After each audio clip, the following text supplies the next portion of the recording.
pour moi, l'hébreu, Israël et l'astrologie sont liés historiquement pour moi, dans mon histoire.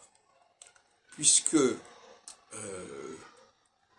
je me suis initié à l'astrologie au même moment où je m'initiais à l'hébreu, au même moment où je m'acclimatais pendant un certain temps à Israël.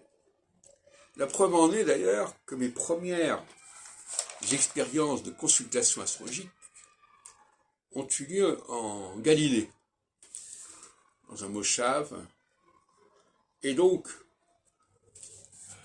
c'était en allemand parce que j'étais reçu par une famille allemande, je ne sais plus comment ils s'appelaient.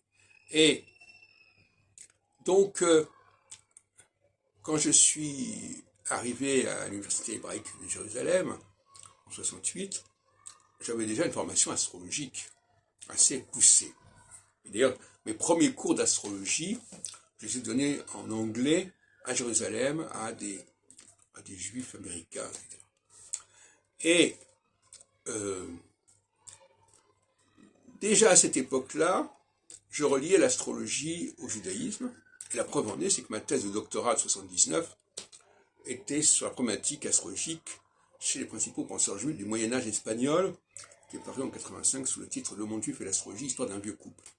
Donc, il y a un lien entre l'astrologie et le judaïsme, que la plupart des juifs ne veulent pas le reconnaître, ne veulent pas assumer, parce qu'il y a eu parfois des passages où on disait qu'il ne faut pas consulter, il ne faut pas étudier, je ne sais pas quoi. On a assimilé l'astrologie à de la voyance, à la nécromancie, etc. Et les gens utilisent cet argument pour rejeter l'astrologie, ce qui est une erreur majeure. Le judaïsme sans l'astrologie, c'est inconcevable, c'est impensable.